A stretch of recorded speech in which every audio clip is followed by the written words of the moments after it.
Welcome to the Property Elite podcast. I'll be your host, Jen Lehman, chartered surveyor and co-founder of Property Elite.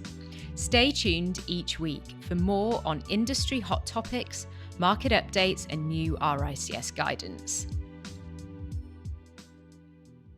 In this week's podcast, we look at the changes to the National Planning Policy Framework, NPPF, now in its third edition, published on the 20th of July 2021.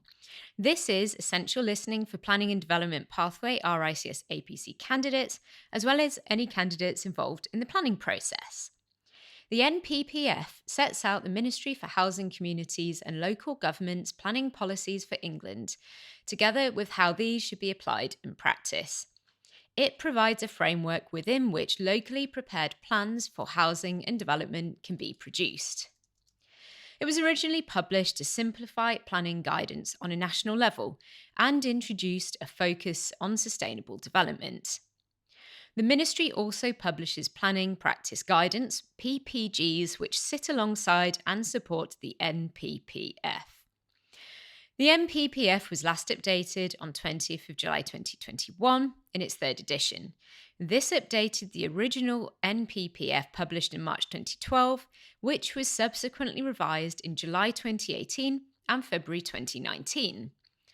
The third edition focuses more strongly on the design quality of places as a whole, rather than just for individual sites.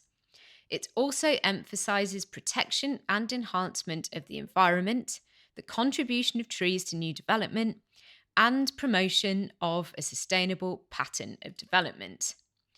Policies have also been amended relating to permitted development rights and the use of master plans and design codes. So in Chapter 2, Achieving Sustainable Development, there's a recognition of the UN Sustainable Development Goals and an enhanced environmental objective to protect, enhance and improve biodiversity, rather than to simply contribute to this.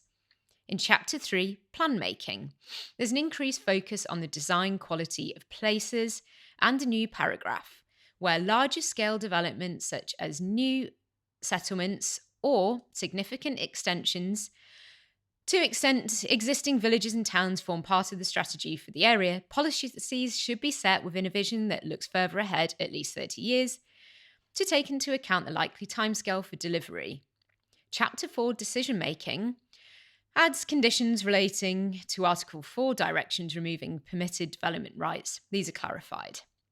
In Chapter 5, Delivering a Sufficient Supply of Homes, when identifying land for homes, neighbourhood planning groups should give particular consideration to the opportunities for allocating small and medium-sized sites.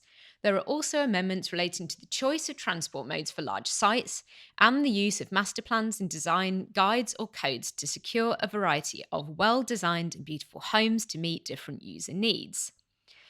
Chapter 8, Promoting Healthy and Safe Communities. This says that pedestrian and cycle routes should be well-designed and aesthetically pleasing. Local authorities should work proactively with key stakeholders relating to public service infrastructure and resolve issues before applications are submitted. Chapter 9, Promoting Sustainable Transport, is similar in the amendments to Chapter 8. When sites are assessed, the design of streets, parking areas, other transport elements, and the content of associated standards reflects current national guidance, including the National Design Guide and the National Model Design Code.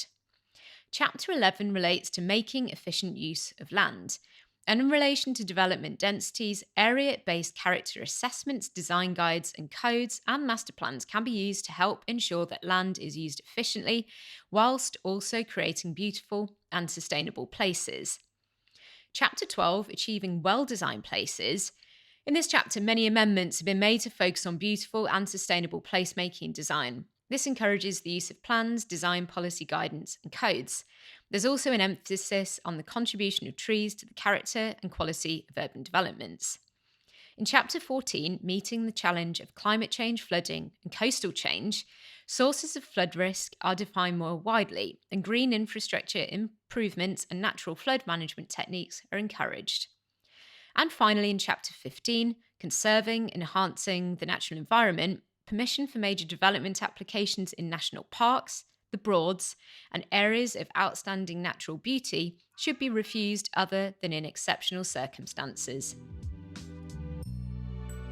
Thanks for listening to the Property Elite podcast this week. Head to our website to check out our full blog, free and paid support resources and services, free consultation for every single RICS APC and ASOC RICS candidate, and also ask us any questions you have via the website chat blog.